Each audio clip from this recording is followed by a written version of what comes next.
Well, if you click this, then obviously you're interested to see the same thing I'm interested in as of right now. And that's, one, how these Amazon parts are for these second gen, if it is a second gen. I mean, I guess technically yes, technically no. We call it a second gen because we just go with what the diesel guys call them. But anyway, see if these half-ton parts are actually worth anything or not. So let's just dive into this.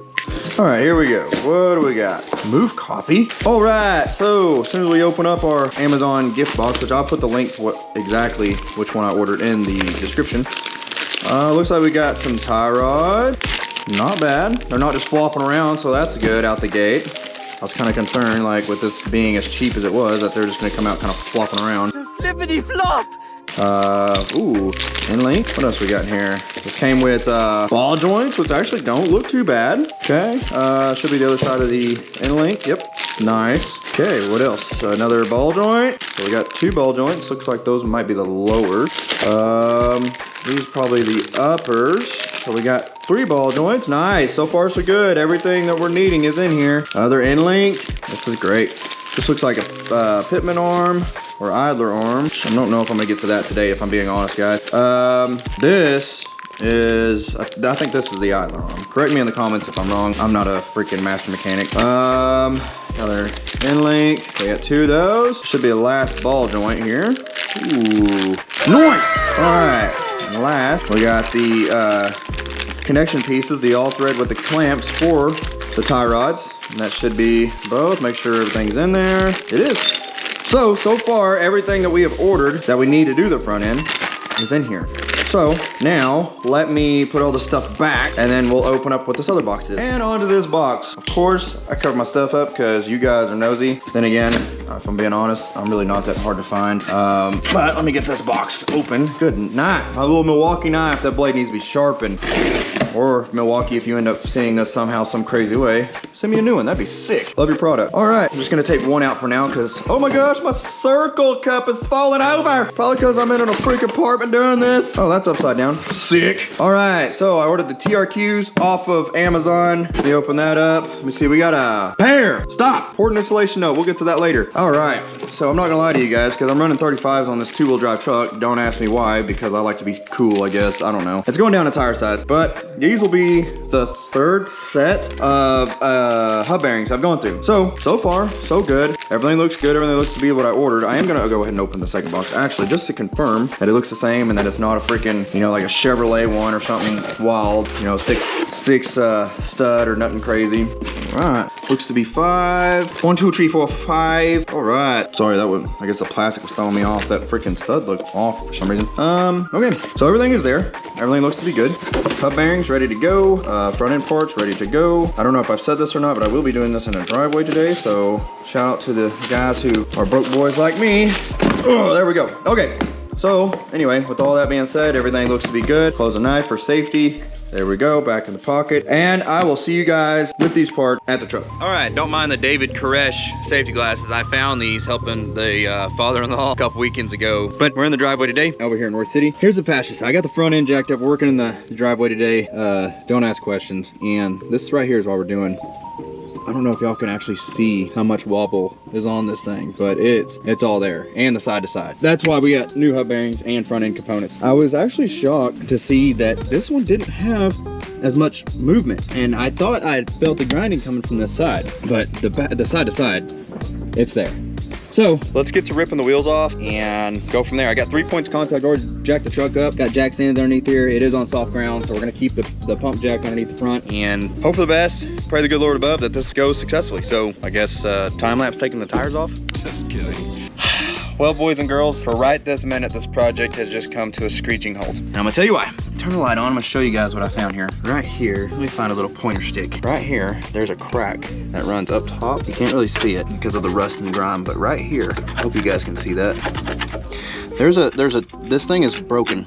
This bottom control arm right here. I'm putting the screwdriver in it. And a while back, father-in-law had pointed this out, and it was only to like right up here. It was a small little crack, and I was like, okay, we'll take care of it later, but I needed the truck. So, I call it stubbornness, I guess. But again, I needed the truck at the time, so I was like, well, we'll address it later. It should be okay, it's a small crack. What I should have done is right then and there, just drilled a hole and then welded it so the crack would quit you know, wouldn't continue to crack around. I didn't do that. Now I'm paying for it. So I need to get at this point, I don't even think it's worth trying to repair this. I think because I've already started buying new parts for this, I think we'll continue purchasing new parts for this. And what I'll do is just get a new lower control arm, probably a new upper, even though there's not really anything wrong with the upper. I'll think on the upper, but also me and my wife were just talking a second ago before I found that about just replacing shocks while I'm down here too. So all in all, this old truck, good thing is because it's an old truck, parts are cheap. That is a bonus. So, but with all that being said, this video for right this minute, it's gonna be, I don't know how long for me, but you know, it's gonna be a second for you. But I'll pick back up once I get the remainder of the front end part. Yeah, this is turning into a whole front end on this. So I'll see you guys when I see you. Sorry for the pause. It's been a couple weeks. I've now ordered some more parts. I got the shocks and stuff. I think that's gonna be the plan today, is to get that lower control arm relief hold tap or drilled, and then weld it up probably both sides, and may even put just a plate over it, something just to kind of help reinforce that. The price of those things is, in my opinion, ridiculous. Even on Amazon, they're like $400 for a set of just a lower control arm for that truck. So I was like, that's ridiculous, when I can just weld this up. And I'm not a professional welder, but I trust in my welds, especially for this truck. It's not gonna be like jumped or anything. Hopefully, just, I'm sorry, I'm filming here, you don't mind? So anyway, so we got some skyjackers. So now we have the shock, got all the stuff to assemble them, bushing material, the rubbers, all that, the shock guard, the arm guard, whatever you call these things. Boots, yes, definitely the boots. But yeah, so I got the shocks, got the rest of the part, got access to the welder today. So hopefully we can pick up, rock and roll, and get this Dodge knocked out. So see you guys, I guess, after I assemble these things. Okay, so we welded it, and then Mike made some little patch pieces to go on top, welded that, put them on top, and then connected those. So I know it don't look the greatest, but welded on the back side and then shot some paint over it. So I never claim super fabricator, so don't judge me. But that one's done. Patched this up, freaking welded the dog piss out of it, and welded on the back side as well, and painted it so it doesn't rust. So yeah, a few hours into this supposed to be straightforward project, and I'm just now getting to the point where I can start swapping suspension components. Now we might be able to get into putting our Amazon front end kit in. Do a little update here. Can you hold it? Yes, Daddy. Here, My name's Eleanor. I'll let you introduce yourself in a minute. Okay, hold it right there, baby. All right, so we got the new hub bearing on, a TRQ hub bearing. We got the upper and lower ball joints on, which, by the way, out of this Amazon kit, beware, they tap a hole for the cotter pin, but it's not exactly where it needs to be. So your castle nut's gonna go up higher than where the hole would actually be to lock in through the castle. That's what we ran into anyway. And then we got our sway bar end links in on both sides, and then we can't use the new hardware that comes with the ball joints on here, except for the ones on the bottom you can, on the bottom ball joint. The ones on the top, we had to reuse the old hardware because the bolts were a little too big to fit in there. Freaking Amazon specials. Ellie, if you'll bring the camera over here, please. Stand right here and then film this way. Okay, and then we got our new skyjacker shocks installed. I opted to put the boot on just because I'm bougie like that. This is on, but it is not torqued down yet. So I gotta put this on. Still gotta do the tie rod ends, which are over here. So I gotta pull those off, put those on, see how those go. But running out of daylight, so we'll see how far we get. And we also ran into other problems. I'm sorry, did you want to introduce yourself? My name's Eleanor. Alrighty, so like I said, we got this side going. There's the sway bar end link in. You can see a little better the ball joint, lower one. So we had to put some washers on here because I don't know if y'all can see that right there's a crack, and then this one here was also broken. So I probably found us some washers. So we put those on there. I'm probably gonna run a weld there, there, there, and there. So all the extra fabrication that's what's making this job extra long. What did he say? And then this bolt that goes in here stripped out. Like I said, we have to reuse the old hardware on the top ball joint. So, and then like I said, we gotta do our tie rod ends. That's where we're currently at. We'll see how far we can get. All right, next morning.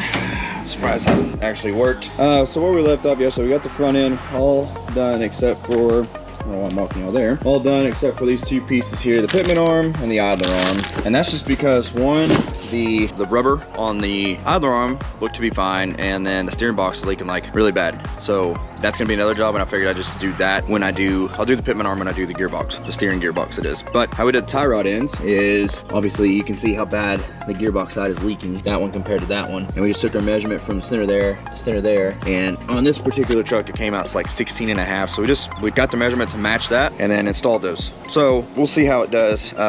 But the only thing, we ran out of time yesterday because by the time we got out of the shop we started after lunch due to slow rolling on my end, and then all the fabrication took quite a long time. With all that being said, by the time we got to the house, I think it was like 9:30, 10 o'clock, and yeah, so things left to do today. I got to put this back up on the lift. It's on the lift, but get it back up in the air. Put the front tires on. That should button that up, and then I've got these 2 shocks that I need to throw on the rear, and then that would be shocks installed and the front installed. So I guess once I get this finally buttoned up for today, pull it out stuff, I'll just pick up then. So see you guys in a second. All right, there you have it, boys and girls. Just went on its first test run. I'm actually heading back to the house. So assuming nothing catastrophic goes wrong from here to a 1/4 mile down the road, then the truck is essentially done. I do want to give a huge shout out, by the way, to suspensionlifts.com. Bought 4 shock, obviously 2 fronts, 2 rears, all 4 corners, cheapest price, cheaper than Amazon, and they did next day, and it said it wasn't gonna be here, like my shocks weren't gonna be here till the afternoon. They were there the next morning. So shout out to not just Suspension Lifts, but also UPS, man, appreciate you coming in clutch. But suspensionlifts.com, check them out. Not sponsored by them by any means, but just first time doing business with them, and they killed it. So new shocks and the Amazon kit that this video is originally about is installed. So far so good. It feels tight, it feels good. The only major complaint I've got would be that, like I said, the castle nut on the ball joint, stuff like that, the tie rods, anything that had a castle nut, the hole is off. Like they didn't put them where they should be. So the cotter pin, everything can go through there, but it's not within like the groove like it should be. It's just slightly off. Pay for what you get at the end of the day, I'm not gonna lie. So what I'll do is, as far as you know, the longevity of this, I'll continue to update in the comment. If you guys are interested, you know, 6 months, maybe a year, see how it's still holding up. I'm going to go back down on tire size. And obviously I said I also did hub bearings on this unit too. So TRQ hub bearing, both front, Skyjacker, 4 shocks, and then the Amazon kit. I'll put all the links in the description down below. There she is, back on the road, boys and girls. And if you have any questions, comments, or concerns, oh boom, look at that, popping up right there. But if you made it this far, I greatly appreciate it. We'll see you on the next one, bro. We'll see you on the next one.